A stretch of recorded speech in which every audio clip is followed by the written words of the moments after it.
Welcome to the Re-Up Men's Podcast with Tim Brown.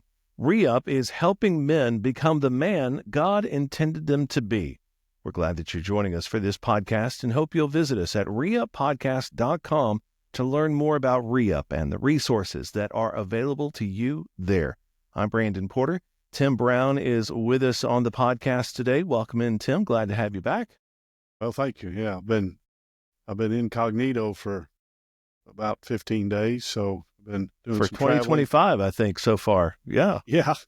I had the opportunity to be out in the Dallas area and into Arkansas a little bit, and had some great conversations with some churches and kicked off the man journey at a few places. And so, excited and glad to be home. My wife did join me the last 5 or 6 days of it, but it's always nice to be home, sleep in your own bed. Absolutely. Well, as we record this, we're here in late January. February is just around the corner. You may be listening to this in the month of February. We've been talking over the last few weeks with Chuck Stecker, with Sherman Smith, with Brian Krall, all great leaders who are going to be part of a guy conference that's coming up in early 2025. Several of them will be involved in other guy conferences through 2025. And Tim, you're going to be involved in all those guy conferences no matter what in 2025. Yeah, no doubt. Yeah, I'm excited. It's just a great opportunity as I've kind of talked to different pastors and men around this conference, trying to let as many churches and men know about it as possible. We just don't really have the opportunities much anymore. I kind of say it this way, to bring a bunch of guys together that it doesn't involve a ball, women, or alcohol is very unusual. So it's just great to bring guys together, encourage each other.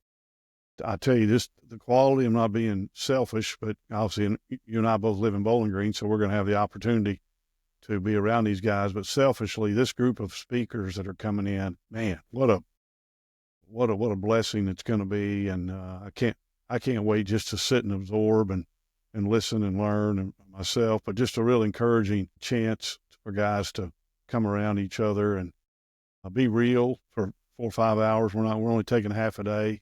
It's not like we're trying to take a lot of time. And I just think what the Lord can do and wants to do in the midst of these gatherings. This is non-denominational. It's regional. It's open to all guys. And so you just never know what the Lord will do when those kind of things happen.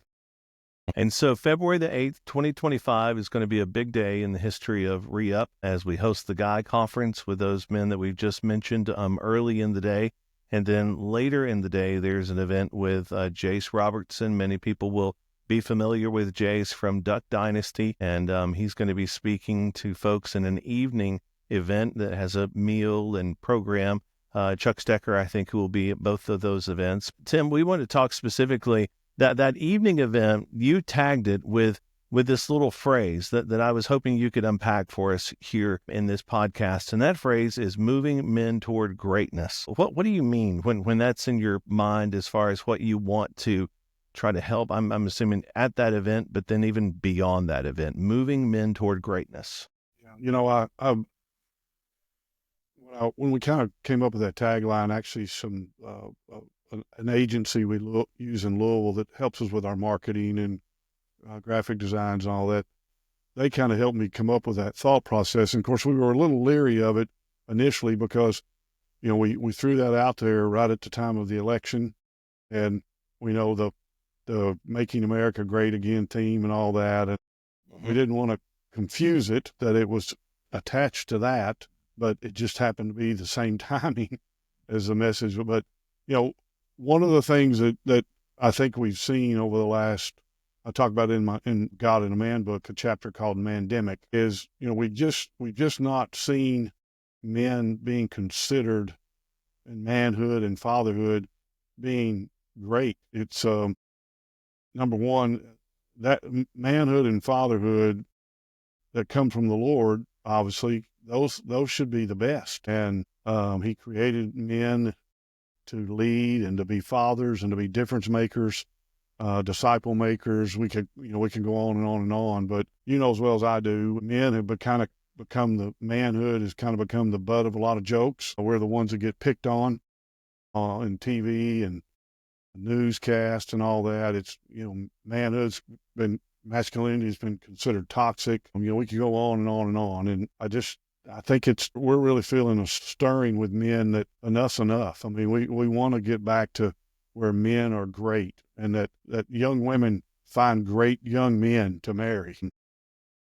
Families have great husbands and fathers in the home. We have men who are discipling and mentoring, great men doing that to help build greater men in the next generations. And um, so, I say all the time that when you build a movement of men that are focused on the Lord and what God called them to be and made them to be, and when I say greatness, it doesn't mean you get some award and you're written up in the newspaper or whatever.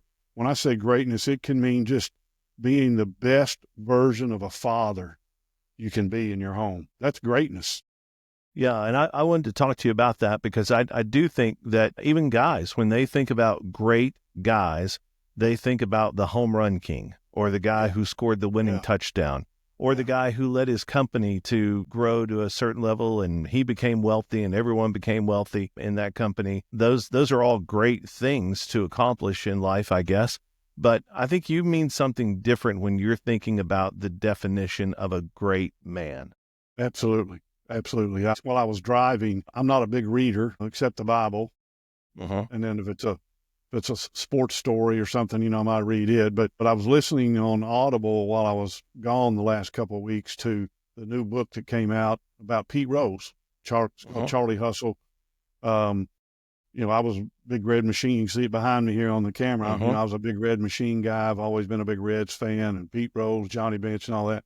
But Pete was considered a great baseball player. When it came to greatness in the sport, he's right there at the top. But as I've listened to this, as far as a man, he wasn't that great of a man. He there's some things about him that if I'd have known when I was a kid, I might not have looked up to him as much as I did. But so, yeah, I mean, he was a great player. But what we're talking about with men is a greatness in a whole different way. And I define greatness lots of times with as a man, if you're able to be the kind of husband God created you to be and have a marriage that resembles God's relationship with us, because that's what marriage is a picture of, is God's relationship with his body, with the believers. If your marriage can represent that, and your wife is just absolutely crazy about you because of not the way you look, but because of the man you are, the way you lead, the way you love her, all that. That's greatness. If they say, I want to be like my dad, yeah, Pete Rose was a great player. All that. I don't want to be like Pete Rose. I want to be like my dad. Uh-huh. If I'm a young man, or if you have a daughter, I want to marry a man like my dad. I mean, my dad is the best representation of Jesus. I see Jesus as God's invisible attributes come out of my dad, and that's the kind of guy I want to marry someday. To me, that's greatness. I mean, that is the ultimate. And when young men that are around you that spend any time with you go, okay, I don't want to be like that guy because he's got a lot of money and he's successful and he's got all the toys and all that. I want to be like that man because, man, he's making a difference. He's pouring into other people. His character, his integrity, his passion for the Lord. That's the kind of guy I want to be like. Well, that to me again, that's greatness. That's what we're talking about here. And I think men are starving for that. I think the old pop deal I like to use lots of times. When Popeye would finally have enough and he'd pop open that can of spinach and he'd say, "I've had all I can stands and I can't stands no more." I think that's kind of where we're at as men. I mean, I've had all I can stands of us being the butt of the jokes, that manhood and fatherhood are not considered to be a great honor. And I think we've had enough. I think there's a Uh-huh. stirring out there and men are like, no, no, enough's enough. Greatness is what I want. And again, what does greatness mean? Well, I think it means different for every man. Uh-huh. If you lead your home well and raise your kids up in the ways of the Lord, doesn't mean they're perfect, doesn't mean you're perfect, but you're setting them up for success in life and in their journey with Jesus. To me, that's greatness. Yeah, I hear a lot of character words coming out there. I hear faith and I hear hope and I hear courage and I hear truth, integrity, a consistency. I hear a lot of those words coming out in what defines that kind of greatness in a man. And really that transcends, it doesn't matter the background that you come from. It doesn't matter the job that you're working.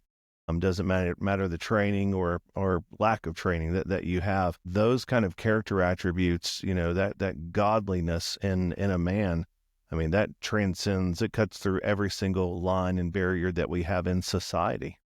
Yeah, well, to kind of further on to what you were saying, this thought processes we're using, moving towards greatness, and then we kind of tagline it from there is creating a great future for the next generations. And I think the next generations right now need to understand that that biblical manhood, the way of Jesus, that's greatness. That's what I think we're seeing. It the next generation so confused right now as to we'll just use great what is greatness as a man. I mean, they're so confused. They're like I don't know what that is.